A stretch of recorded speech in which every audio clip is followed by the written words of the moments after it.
प्यारे बच्चों, आप सभी का हमारे चैनल पे बहुत बहुत स्वागत है। दोस्तों, आज के इस वीडियो के माध्यम से क्लास 10th के बच्चों के लिए हिंदी का 2024 बोर्ड परीक्षा के लिए ओरिजिनल वायरल बोर्ड का पेपर लेकर के आ चुका हूं। और बच्चों, इस वीडियो के माध्यम से मैं आप सभी को इस पूरे पेपर का A to Z solution provide करने वाला हूं।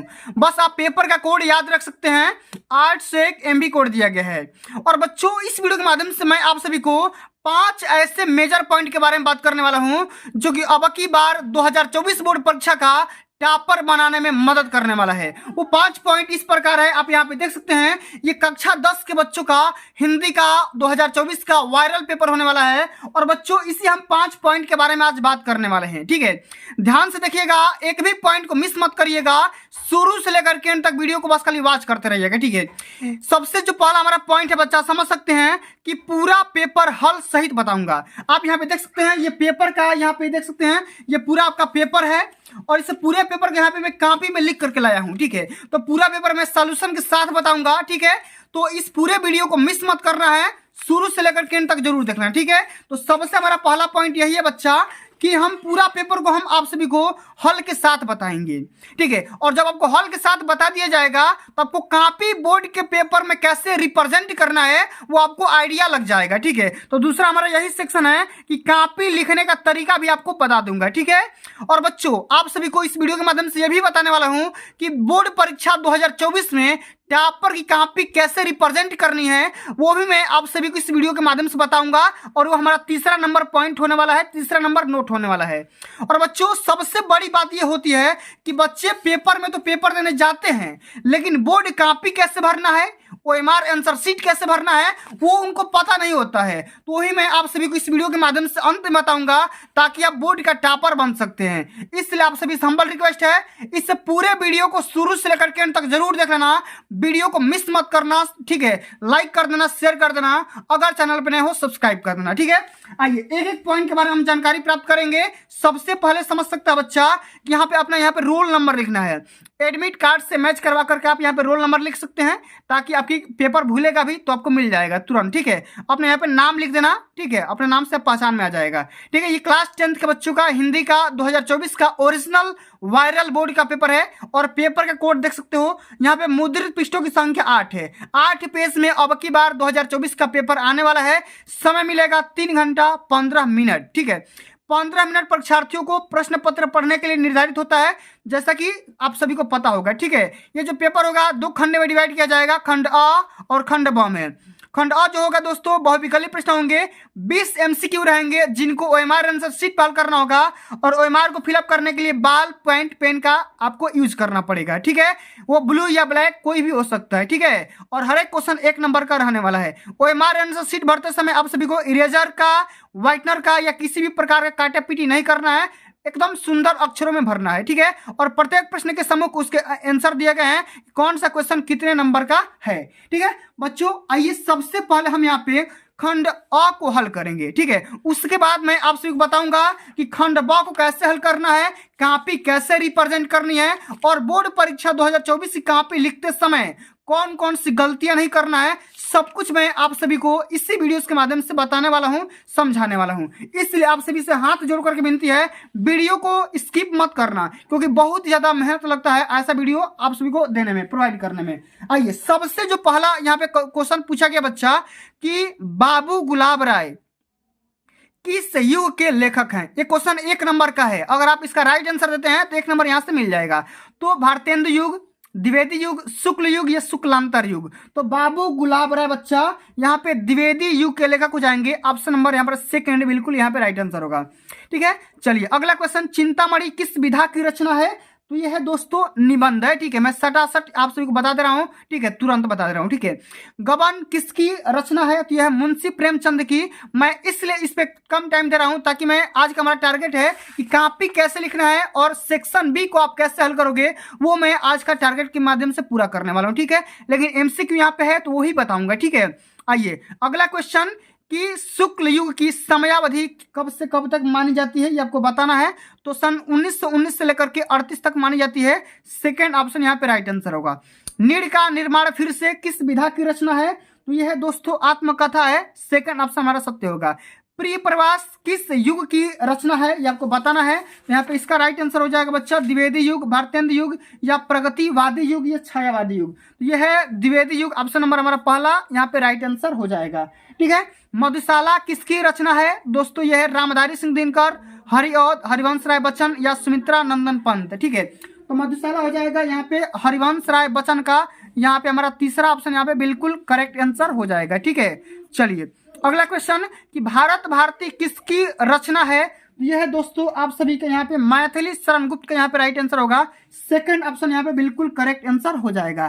ठीक है, आधुनिक काल कब से कब तक माना जाता है, तो आप सभी को पता होगा 1843 से लेकर के अब तक का जो टाइम चल रहा है उसको हम आधुनिक काल, ठीक है, प्रेजेंट टाइम बोलेंगे। ठीक है, मोतीराम किस युग के कवि हैं, ये हो जाएगा आप सभी का यहाँ पे चौथा ऑप्शन, रीतिकाल के कवि हो जाएंगे, मोतीराम रीतिकाल के कवि हो जाएंगे। ठीक है, अगला क्वेश्चन ग्रामर का क्वेश्चन है कि हास्य रस का अस्थाई भाव क्या होगा, तो हास्य रस का हास्य होता है, तीसरा ऑप्शन यहाँ पे बिल्कुल करेक्ट आंसर हो जाएगा। ठीक है, अगला क्वेश्चन है कि सोहत ओढ़े पीत पट श्याम सलोने गात मनो नीलमणि शैल पर आपत परियो प्रकाश, उपयुक्त पंक्तियों में कौन सा अलंकार है, तो इसमें आप सभी के यहाँ पे उत्प्रेक्षा अलंकार है। ठीक है, क्या है, उत्प्रेक्षा अलंकार है, सेकंड ऑप्शन सत्य होगा। रोला छंद में कुल कितने चरण होते हैं, तो रोला में कितने चरण हो जाएंगे बच्चा, 4 चरण होते हैं, तीसरा ऑप्शन हमारा बिल्कुल राइट आंसर होगा। ठीक है, अगला क्वेश्चन आकर्षण शब्द में किस उपसर्ग का प्रयोग किया गया है, तो यह है आ, क्या है, आ है। ठीक है, आकर्षण में क्या है, आ हो जाएगा। ठीक है, आ हो जाएगा। ठीक है, अगला क्वेश्चन कि रचना के आधार पर वाक्य के कितने भेद होते हैं, तो आप यहाँ पे बढ़ सकते हो, रचना के आधार पर वाक्य को क्रमशः 5 भाग में बांटा गया है, ये आप देख सकते हैं। ठीक है, ठीक है, ये आप देख सकते हैं। अगला क्वेश्चन ये है बच्चा कि पीताम्बर में कौन सा समास है। ठीक है, तो पीताम्बर में पिता है अंबर, ठीक है, अंबर के पिता, तो बहुब्रीहि समास हो जाएगा, तीसरा ऑप्शन यहाँ पे राइट आंसर हो जाएगा। आंसू का तत्सम रूप क्या होगा, ये आपको बताना है, अश्रु हो जाएगा, ऑप्शन नंबर यहाँ पे पहला बिल्कुल राइट आंसर होगा। कर्तृवाच्य में किसकी प्रधानता होती है, ये होती है कर्ता की होती है। ठीक है, ऑप्शन नंबर हमारा पहला इसका राइट आंसर हो गया। ठीक है, ताभ्य शब्द में कौन सा वचन और कौन सा विभक्ति है, ये आपको बताना है। तो ये आप यहाँ पे देख सकते हैं कि षष्ठी विभक्ति और एक वचन है, इसका भी पहला ऑप्शन सत्य होगा। ठीक है, चलो निम्नलिखित में सर्वनाम छांटना है, तो यहाँ पे क्या हो जाएगा, वह सर्वनाम हो जाएगा, क्योंकि संज्ञा के स्थान पर प्रयुक्त किए जाने वाले शब्दों को सर्वनाम बोला जाता है। ठीक है, तो आइए बच्चों अब हम यहाँ पे वर्णात्मक प्रश्न के बारे में देखेंगे, जो कि खंड ब है, और ये जो सेक्शन है बच्चा 50 नंबर का होने वाला है। ठीक है, तो टॉपर यहीं से बनते हैं, 20 नंबर तो यहाँ से पा ही जाओगे। ठीक है, और 30 नंबर प्रैक्टिकल से मिल जाएंगे, लेकिन आज का हमारा टारगेट है 50 में 50 स्कोर करना है, और बोर्ड में कापियां कैसे रिप्रेजेंट करनी है उसका भी मैं तरीका बताऊंगा। ठीक है, और बहुत कुछ इस वीडियो के माध्यम से सीखने वाले हो, वीडियो को एंड तक जरूर देखते रहना। आइए, सबसे जो पहला प्रश्न है, निम्नलिखित गद्यांश पर आधारित 3 प्रश्नों का उत्तर दीजिए।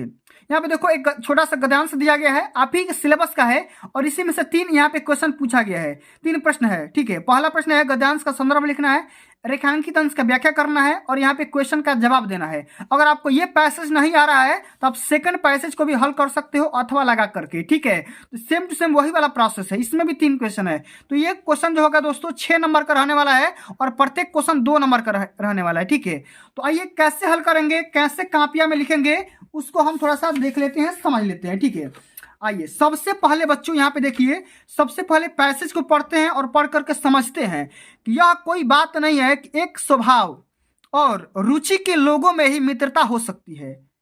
समाज में विभिन्नता देखकर लोग एक दूसरे की ओर आकर्षित होते हैं। तो आप इसने देखा, ठीक है, यहाँ पे आप अगर पैसेज पढ़े होंगे, ठीक है, सिलेबस में, तो यहाँ पे मित्रता वाला शब्द आ गया है। तो आप ये चीज पढ़ करके आपको पता लग गया ये किस चैप्टर से लिया गया है, छोटा सा पैसेज, तो ये मित्रता वाले चैप्टर से लिया गया है। और इसके लेखक कौन हो जाएंगे, तो इसके लेखक होंगे बच्चा आचार्य रामचंद्र शुक्ल। जो सबसे पहला प्रश्न है गद्यांश का संदर्भ लिखना है, तो मैंने कई बार बताया हुआ है कि संदर्भ लिखने के 2 आइडिया है, एक तो पाठ का नाम लिख दो, ठीक है, और एक यहाँ पे लेखक का नाम लिख दो, या आप इस आइडिया के साथ अपना सकते हो। ठीक है, कोई भी यहाँ पे कर सकते हो। तो सबसे पहले यहाँ पे ब्लैक पेन से हेडिंग लगाना है, प्रश्नोत्तर संख्या 1। ठीक है, इतना करने के बाद अब यहाँ पे छोटा सा एग्जामिनर को हिंट दे सकते हैं कि यह कोई बात नहीं है, और अंत में यहाँ पे जाते जाते अंत वाला लाइन लिख देंगे, और देखता था ठीक है, और की ओर देखता था। यहां से लेकर के इस वाले पूरे पैसेज को हम हल कर रहे हैं और इसी का संदर्भ लिखा गया है, व्याख्या किया गया है और एक क्वेश्चन का जवाब भी दिया गया है। ठीक है, तो एग्जामिनर आपका समझ जाएगा। अच्छा, संदर्भ में क्या लिखेंगे, कौन कौन सी बातें आप सभी को लिखना है, ध्यान से सुनिएगा। ठीक है, तो प्रस्तुत गद्यांश हमारी पाठ्य पुस्तक, ठीक है, प्रस्तुत गद्यांश यानी जो गद्यांश हमारा लिया गया है, ठीक है, हमारा ही पाठ का सिलेबस से लिया गया है। ठीक है, और हिंदी के गद्य खंड में संकलित मित्रता नामक पाठ से लिया गया है। ठीक है, अच्छा, इसमें हम 2-3 बातों को हेडलाइन किए हैं, ठीक है, डार्क किए हुए हैं। ऐसा क्यों किया है, ताकि एग्जामिनर देख करके समझ जाएगा। अच्छा, हिंदी से लिया गया है तो हिंदी को डार्क कर दिया गया है। ठीक है, और हिंदी में मित्रता वाले चैप्टर से लिया गया है तो इसको भी डार्क कर दिया गया है। और इसके लेखक राइटर कौन है, तो आचार्य रामचंद्र शुक्ल जी हैं। तो यहाँ से आप सभी का 2 नंबर मिल जाएगा, 2 नंबर कटने वाला नहीं है आपका, यहाँ से 2 नंबर फिक्स है, तय है, गारंटी है। ठीक है, अच्छा, यहां से लेकर के यहां तक के शब्दों को, यह कोई बात नहीं है और यहाँ पे की ओर आकर्षित हो जाते हैं। यहां से लेकर के यहां तक का इसका अर्थ लिखना है, तो अर्थ कैसे लिखेंगे, व्याख्या कैसे करेंगे, इसको ध्यान से सुनो जरा। लिखेंगे कि लेखक का कहना है कि ये कोई बात नहीं है कि समाज में एक ही स्वभाव और विचार के लोगों के मध्य मित्रता होती है। समाज में अपने से अलग अलग विचार के लोगों से भी मित्रता हो सकती है, अट्रैक्ट हो सकते हैं, आकर्षित हो सकते हैं, या अपने मन से बना करके भी इस बात को लिख सकते हो। आपका यहाँ भी 2 नंबर मिल जाएगा। ठीक है, यहाँ भी 2 नंबर मिल जाएगा, एक भी नंबर ना कटेगा। ठीक है, अब चलो अगला जो हमारा क्वेश्चन है बच्चा, कि लेखक के अनुसार समाज में विभिन्नता देखकर लोग एक दूसरे की ओर क्यों आकर्षित हो जाते हैं। अच्छा, क्यों आकर्षित हो जाते हैं, इसका हम आंसर लिखेंगे इसमें कि समाज में विभिन्नता देखकर लोग एक दूसरे की ओर आकर्षित हो जाते हैं। क्यों, क्योंकि वे सोचते हैं कि जो गुण उनमें नहीं है वे गुण उनके मित्र में मिल जाए। ठीक है, इसलिए हम क्या करते हैं, अलग स्वभाव के, अलग रुचि वाले लोगों के साथ भी हम मित्रता आसानी से कर बैठते हैं। ठीक है, तो इस तरीके से आप सभी को संदर्भ, प्रसंग और व्याख्या और यहाँ पे क्वेश्चन का जवाब देना है। तो यहाँ पे 2 नंबर मिल जाएंगे, कुल मिलाकर के 6 नंबर इस सेक्शन से आप सभी का मिल जाएगा। ठीक है, चलिए अब आगे बढ़ते हैं बच्चों। अगला जो हमारा प्रश्नोत्तर संख्या यहाँ पे सेकंड है। ठीक है, इसको भी हम पढ़ेंगे, ध्यान से पढ़ेंगे और जवाब देंगे। दिए गए पदांश पर आधारित 3 प्रश्नों का उत्तर दीजिए। यहाँ पे देखो एक छोटा सा पदांश दिया गया, चरण कमल बंदो हरिराई, जाकी कृपा पंग गिर लहे, अंधे को सब कुछ दर्शाई, बहरे सुना गुंग पुनि बोले, रंग चले सिर छत्र धराई, सूरदास स्वामी करुणा में बार बार बंदो तिहि पाई। अब इसमें देखो 3 क्वेश्चन का जवाब देना है, पदांश का संदर्भ लिखना है, व्याख्या करना है और इसमें किस अलंकार का यूज किया गया है उसके बारे में बताना है।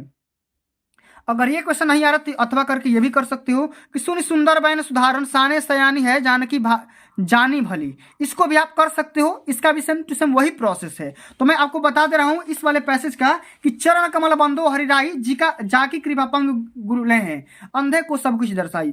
इस वाले पैसेज को हम हल करेंगे और इसमें बताएंगे कि इसका संदर्भ कैसे लिखेंगे, रेखांकित अंश का व्याख्या कैसे करना होगा। ठीक है, बहिरो सुने गुंग पुनि बोले, रंग चले सिर छत्र धराई। ठीक है, इसका हम व्याख्या भी करेंगे। तो कैसे किया जाएगा, यहाँ पे हेडलाइन दे दो, हेडिंग दे दो कि चरण कमल, यहाँ से कर रहे हैं हिंट के तौर पे, और यहाँ पे बंदो तिहि पाई। ठीक है, देखो यहाँ पे लिखा भी गया है बंदो तिहि पाई।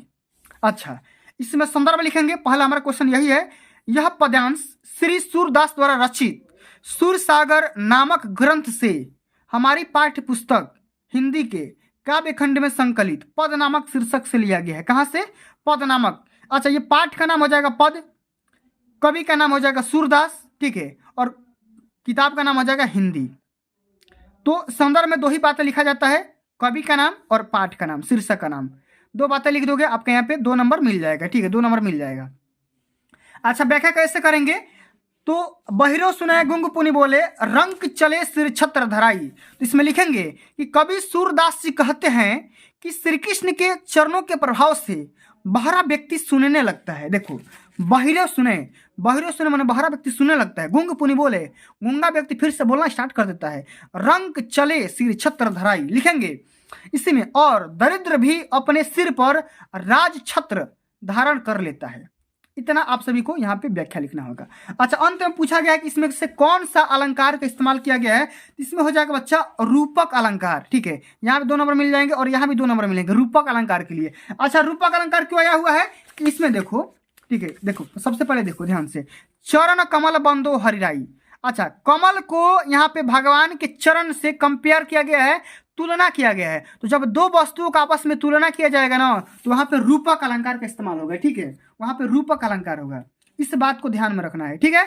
चलो, अब अगला क्वेश्चन हमारा पूछा गया बच्चा, इसी प्रकार का हमारा क्वेश्चन है, ठीक है, लेकिन वो संस्कृत खंड का है, ठीक है, ध्यान से सुनो, संस्कृत खंड का है। देखो तीसरा नंबर क्वेश्चन, कि दिए गए संस्कृत गद्यांश में से किसी एक का संदर्भ सहित हिंदी में अनुवाद करिए। ये भी 5 नंबर का है। संदर्भ लिखेंगे तो 2 नंबर और इसका अनुवाद लिखेंगे तो 3 नंबर, कुल मिलाकर के 5 नंबर मिलेगा। यह भी ऑप्शनल है, इसको करो या इसको करो।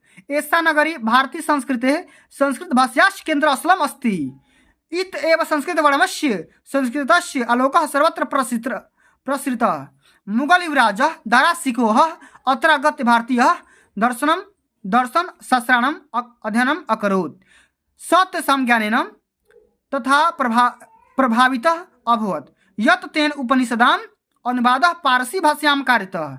इसको क्या करना है, इसका सबसे पहले संदर्भ लिखना है, अंत में अनुवाद लिखना है। कैसे करेंगे, ध्यान से सुनिए। हिंट कर देंगे, ऐसा नगरी भाष्याम कारितः। अच्छा, संदर्भ में क्या लिखेंगे, तो पाठ का नाम लिख देंगे, ठीक है। तो प्रस्तुत गद्यांश हमारी पाठ्य पुस्तक हिंदी के संस्कृत खंड के वाराणसी नामक पाठ से लिया गया है या उद्धृत है। यहाँ से 2 नंबर पक्का मिल जाएंगे, गारंटी, कोई माई का लाल काट नहीं सकता है, ठीक है। अच्छा, हिंदी अनुवाद में एक एक शब्द का यहाँ पे आप सभी को अनुवाद लिखना होगा। ऐसा नगरी, ऐसा मतलब होता है यह, नगरी माने नगर, भारतीय संस्कृति माने भारतीय संस्कृति। अच्छा, कौन है, संस्कृति है। भाषायाश्च, च का मतलब होता है और, केंद्र स्थल मतलब केंद्र स्थल, अस्त माने है, ठीक है। इसी को लिखा गया है कि यह नगरी भारतीय संस्कृत और संस्कृत भाषा के केंद्र स्थल है। कौन, बनारस, बनारस के बारे में बोला जा रहा है। यहीं से संस्कृत साहित्य और संस्कृति का प्रकाश सभी जगह फैला हुआ है। मुगल युवराज दारा सिकोह ने यहाँ आकर भारतीय दर्शन शास्त्र का अध्ययन किया था। वह उनके ज्ञान से इतना प्रभावित हो गया था कि उसने उपनिषदों का अनुवाद फारसी भाषा में करवाया था, ठीक है। आराम से आप इसका अनुवाद अर्थ लिख सकते हो, ठीक है। चलिए, अगला क्वेश्चन हमारा संस्कृत खंड से ही है, लेकिन पद्यांश से है। कहाँ से है, पद्यांश से है। ये गद्यांश था और ये पद्यांश होगा।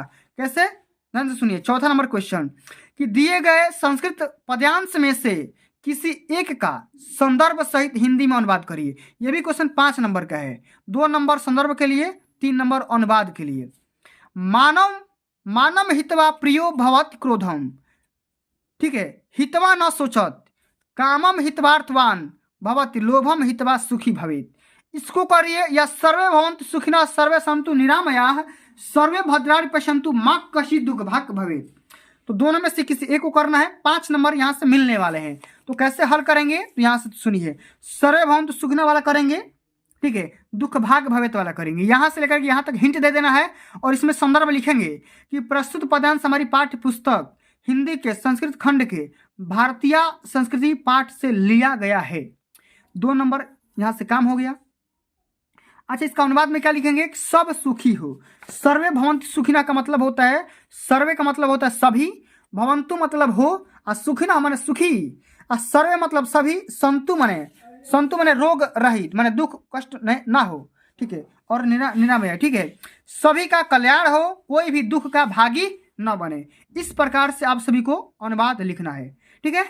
चलो, अब बच्चा यहाँ पे अगला जो हमारा क्वेश्चन यहाँ पे पूछा जा रहा है, खंड काव्य के आधार पर पूछा जाता है। ये तो अलग अलग डिस्ट्रिक्ट का अलग अलग होता है, फिर भी मैं आप सभी के लिए एक छोटा सा हिंट के तौर पे बता दे रहा हूँ, ठीक है। हिंट के तौर पे 3 नंबर का है, ठीक है। सुनिए, ध्यान से सुनिए। देखो, इतना सारा क्वेश्चन है, इतना सारा क्वेश्चन है, क ख ग घ, यहाँ देखो इतना सारा क्वेश्चन है, और हर एक क्वेश्चन में, हर एक सेक्शन में यहाँ पे 2 क्वेश्चन का अर्थ लिखना है, ठीक है। 2 में से जवाब देना है। तो कैसे हल करेंगे, ध्यान से सुनिएगा। तो मुक्ति दूत वाला करिए, या ज्योति जवाहर वाला करिए, या मेवाड़, अपने अपने डिस्ट्रिक्ट के हिसाब से होता है भाई, ठीक है। ये अपना अपना समझ लेना है, ठीक है, कि आप किस डिस्ट्रिक्ट से बिलोंग करते हो, ठीक है। अगर आपको नहीं पता है तो कमेंट करके बताना, मैं बता दूंगा, ठीक है, कि किस डिस्ट्रिक्ट का कौन सा सेक्शन करना है, ठीक है। बलिया वालों के लिए ये कड़ खंड काव्य वाला करना होता है, ठीक है, तो ये करेंगे, ठीक है। तो इसी में से कोई भी एक उठा लो और कर दो यहाँ पे। जैसे तुमुल खंड काव्य के आधार पर लक्ष्मण का चरित्र चित्रण करना है, तो कैसे हल करोगे, देखो, दूत सभा में द्रौपदी का यहाँ पे कर दो। कोई भी ले लो कि दूत सभा में अर्जुन के द्वारा मत्स्य वेद से लेकर के द्रौपदी के चिर हरण तक की कथा वर्णित है। द्रौपदी के स्वयंवर में ब्राह्मण वेशधारी अर्जुन ने मत्स्य वेद करके द्रौपदी का वरण कर लिया था। ठीक है, इस प्रकार से आप लोग यहाँ पे कर सकते हो। ठीक है, तो इसी प्रकार से आप लोग करना है अपने डिस्ट्रिक्ट के हिसाब से, इसको थोड़ा सा देख लेना, अपने हिसाब से इसको तैयार कर लेना। ठीक है, जो कि बताने वाला है वो मैं बता दे रहा हूँ। ठीक है, अब चलिए अगला जो हमारा सेक्शन है, very very most important section है कि दिए गए लेखकों में से किसी का एक का जीवन परिचय लिखते हुए उनकी एक रचना का नाम भी लिखिए जो कि प्रमुख है। फेमस रचना का नाम लिखना है। जीवन परिचय के लिए 3 नंबर, रचना के लिए 2 नंबर, कुल मिलाकर के 5 नंबर यहाँ से मिलेंगे लेखक के लिए और 5 नंबर कवि के लिए। ठीक है, तो कुल मिलाकर के 10 नंबर यहाँ से आप सभी का क्लियर होने वाला है। तो कैसे लिखेंगे, कोई भी का लिख लो, राजेंद्र प्रसाद का लिखो, जयशंकर प्रसाद का लिखो, आचार्य रामचंद्र शुक्ल का लिखो, किसी का भी लिख सकते हो। ठीक है, आइए लिखते हैं जयशंकर प्रसाद का जीवन परिचय कैसे लिखेंगे। सबसे पहले अब यहाँ पे एक छोटा सा संक्षिप्त परिचय भी बना सकते हो ताकि एग्जामिनर यही देख करके आपका पूरा नंबर दे देगा। ठीक है, 5 नंबर देना है तो 5 नंबर यहाँ से दे देगा। सबसे पहले नाम लिख देना, जयशंकर प्रसाद, जन्म कब हुआ था, 1889 ईस्वी में। कहाँ पे हुआ था, काशी में। पिता का नाम देवी प्रसाद, रचना का नाम यहाँ पे कमायनी था। ठीक है, एक फेमस रचना का नाम हो गया। और मृत्यु कब हुआ था, 1937 ईस्वी में। तो ये तो हो गया संक्षिप्त परिचय। लेकिन अगर डिटेल में परिचय लिखना होगा तो कैसे लिखोगे, तो ध्यान से सुनो। जयशंकर प्रसाद का जन्म काशी के एक प्रतिष्ठित वैश्य परिवार में सन 1889 ईस्वी में हुआ था। इनके पिता का नाम देवी प्रसाद और माता का नाम मुन्नी देवी था। बचपन में ही पिता की मृत्यु हो जाने के बाद जयशंकर प्रसाद जी प्रारंभिक शिक्षा घर पर ही हुई। ठीक है, इन्होंने हिंदी, संस्कृत, उर्दू, फारसी का गहन अध्ययन किया। इनको बचपन से ही अनेक कठिनाइयों का सामना करना पड़ा। इनका जीवन बड़ा ही संघर्षशील था। अल्प अवस्था में ही क्षय रोग से ग्रस्त होकर के सन 1937 ईस्वी में इनकी मृत्यु हो गई। ठीक है, तो इस प्रकार आप संक्षिप्त में परिचय लिख सकते हो। आपका इसी में से 3 नंबर मिल जाएगा, इसी में से 3 नंबर मिल जाएगा। ठीक है, कोई ऐसा नहीं है कि 5 पेज लिखोगे याद रहेगा तो ही आप लिखोगे तो आपका पूरा नंबर मिलेगा। ठीक है, छोटा ही लिखोगे लेकिन सटीक लिखोगे आपका पूरा नंबर मिलेगा। अच्छा, रचना का नाम तितली, कमायनी, चंद्रगुप्त, लहर, झरना, आंसू। ठीक है, बहुत सारे इनके रचना का नाम है, आप यहाँ पे लिख सकते हो। ठीक है, तो ये आइडिया होता है जीवन परिचय लिखने का। ठीक है, चलो अगला क्वेश्चन है, इसी प्रकार के कवि का जीवन परिचय लिखना है तो कवि का भी सेम टू सेम यही प्रोसेस है। तो थोड़ा सा हम बता दे रहा हूँ कि तुलसीदास का जीवन परिचय कैसे लिखोगे। ठीक है, क्योंकि इसमें दिया है तुलसीदास का लिखो, सुमित्रानंद पंत का लिखो या महाकवि सूरदास का लिखिए, किसी का भी लिखिए। ठीक है, 5 नंबर यहाँ से भी आप सभी का क्लियर होने वाला है। तो कैसे लिखेंगे, संक्षिप्त परिचय में नाम लिख देंगे गोस्वामी तुलसीदास, जन्म सन 1532 ईस्वी में, पिता का नाम आत्माराम दुबे, माता का नाम हुलसी देवी, रचना श्री रामचरितमानस जो कि इनकी बड़ी रचना है। ठीक है, और मृत्यु कब हुआ था, सन 1623 ईस्वी में हो गया था। अच्छा, डिटेल में लिखना है तो यहाँ पे लिख दोगे गोस्वामी तुलसीदास, हेडिंग लगा करके जीवन परिचय यहाँ पे हेडिंग लगाएंगे, लिखेंगे गोस्वामी तुलसीदास का जन्म सन 1532 ईस्वी को बांदा जिले के राजापुर नामक ग्राम में हुआ था। इनके पिता का नाम आत्माराम दुबे और माता का नाम हुलसी देवी था। इनका बचपन का नाम राम बोला था, क्योंकि ये ऐसा बोला जाता है कि जब ये पैदा हुए थे तो उसी टाइम ये राम का नाम लिए थे। ठीक है, इसलिए इनका बचपन का नाम राम बोला पड़ गया। ये सरयू पारीण ब्राह्मण थे। इनके माता पिता इन्हें बचपन ही त्याग दिए थे। तब तो स्वामी नरहरि दास ने इनका पालन पोषण किया था और इनका विवाह रत्नावली से हुआ था। ये पत्नी से बहुत प्रेम करते थे, लेकिन पत्नी से डांट सुनने के बाद इनके मन में वैराग्य हो गया और इन्होंने वेद, वेदांग, दर्शन, इतिहास आदि का शिक्षा ग्रहण की थी। इनकी मृत्यु सन 1623 ईस्वी में काशी में हो गई, क्योंकि ये काशी ही रहते थे। ठीक है, चलिए रचना का नाम लिख दो, श्री रामचरितमानस, विनय पत्रिका, दोहावली, गीतावली, कवितावली। ये गोस्वामी तुलसीदास की रचना का नाम है। ठीक है, तो इस प्रकार से आप सभी लोग कवि का जीवन परिचय लिख सकते हो या लेखक का। ठीक है, चलो अब अगला जो क्वेश्चन है हमारा बच्चा 7वां नंबर क्वेश्चन, ध्यान से सुनो। यहाँ पे कविता लिखना है। ठीक है, देखो अपनी पाठ पुस्तक में से कंठस्थ किया हुआ कोई एक श्लोक लिखिए जो इस प्रश्न पत्र में न आया हो। अच्छा, न आया हो। अच्छा, ये श्लोक कब आता है, यहाँ पे देखो श्लोक आता है, यहाँ पे देखो चौथा, यहाँ पे देखो मानव हितवा प्रियो भवत, ये आता है, यानी तो सर्वे भवन्तु सुखिनः। यहाँ पे 2 श्लोक दिया गया है, तो आपको ये श्लोक नहीं लिखना है, इसी से दूसरा, इसी को हटा करके दूसरा कोई लिख सकते हो, इस दोनों को नहीं लिखना है। ठीक है, इसलिए वहाँ पे कंडीशन बोला जाता है जो इस प्रश्न पत्र में ना आया हो। ठीक है, चलो लिखेंगे कि आपतो दुर्गामी च साक्षरो न च पंडित अमुख स्फुट वक्ता च यो जनाति स पंडित। इस प्रकार से आपको कोई भी याद हो आपके सिलेबस का लिख दोगे, यहाँ से 2 नंबर पक्का मिल जाएगा। ठीक है, चलो अगला क्वेश्चन आप सभी से पूछा जा रहा है कि निम्नलिखित में से किसी 2 प्रश्नों का उत्तर संस्कृत में दीजिए। अच्छा 2 ही करना है, यहाँ पे 4 क्वेश्चन पूछा जाता है, मैं आपको चारों बता दे रहा हूँ। ठीक है, भारतीय संस्कृते मूलम किम अस्ति, तो लिखेंगे कि विश्वास स्पष्टता ईश्वर एक एव इति भारतीय संस्कृते मूलम अस्ति, माने भारतीय संस्कृति के हिसाब से ईश्वर एक हैं जो कि विश्व में इनका प्रभाव फैला हुआ है। ठीक है, चलो अगला क्वेश्चन इसी प्रकार का है कि पुरुराज कह आसित, पुरुराज कौन था।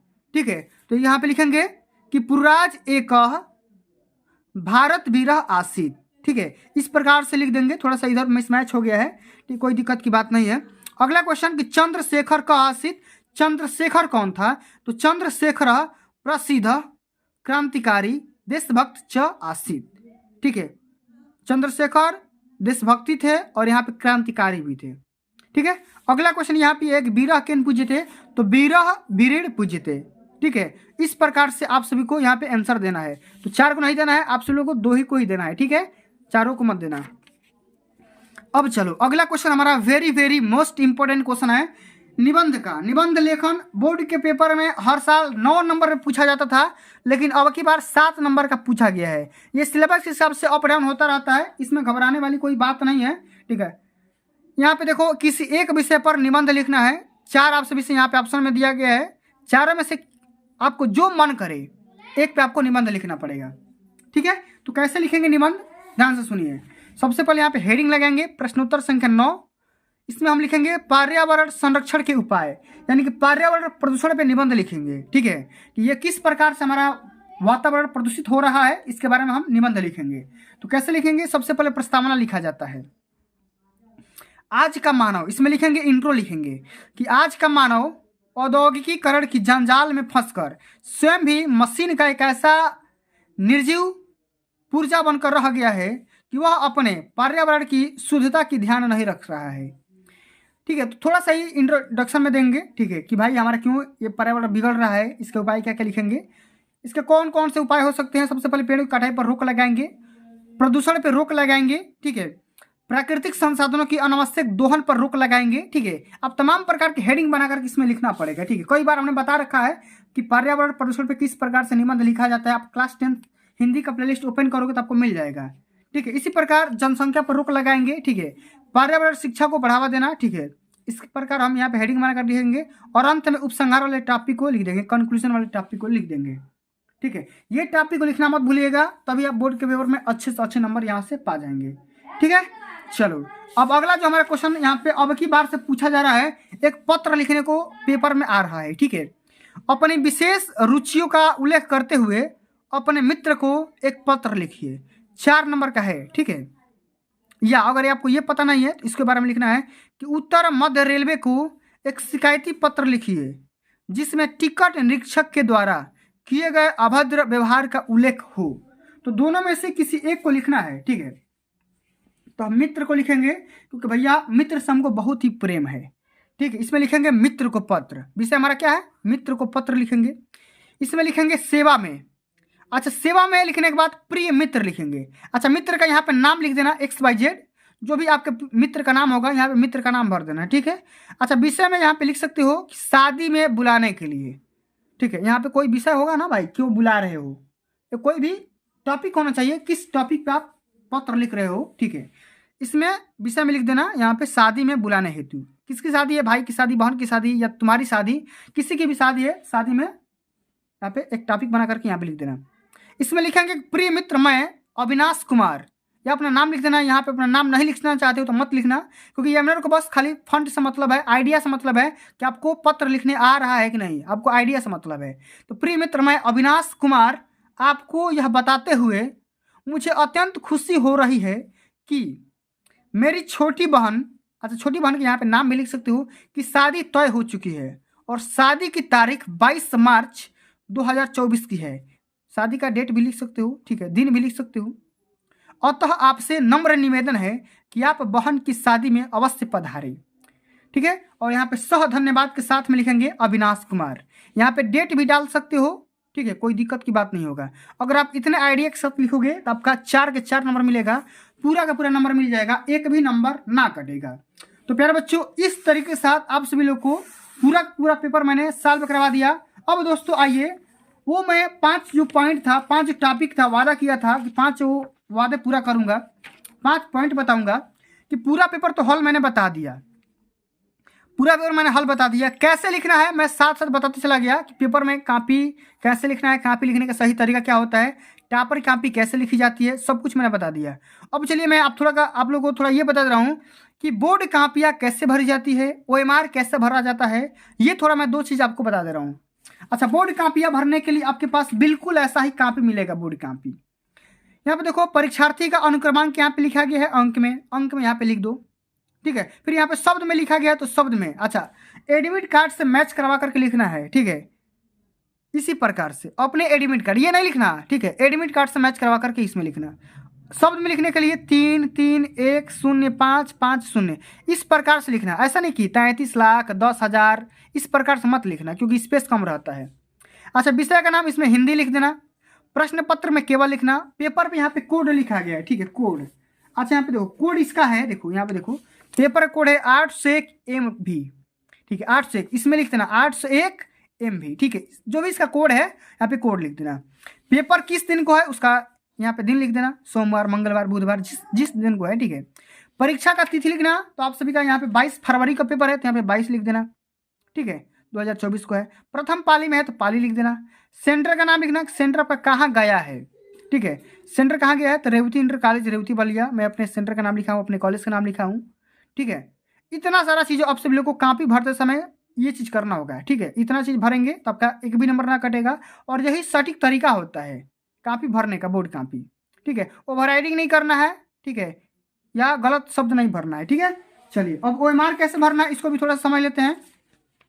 तो बिल्कुल वही प्रोसेस है, यहाँ पे जनपद का यहाँ पे कोड भरना है, डिस्ट्रिक्ट कोड, बलिया का 82 होता है, विद्यालय का नाम भर देना, विद्यालय कोड भर देना, ठीक है। यहाँ पे डेट भर देना 22 फरवरी, विषय का नाम यहाँ पे भर सकते हो हिंदी, परीक्षार्थी का अपना नाम भर सकते हो, अनुक्रमांक रोल नंबर भर सकते हो इसमें भर के, जैसे मान लो यहाँ पे 2 है तो 2 वाले खाने को यहाँ पे टिक कर देना, गोला कर देना, काला कर देना, ठीक है। इसी पर कोड भर सकते हो। ईयरली कौन सा पेपर हो रहा है, प्री बोर्ड है कि ईयरली है, हाफ ईयरली है, कक्षा किस में है, रजिस्ट्रेशन नंबर कौन सा है आपका, इतना सारा भरना पड़ेगा।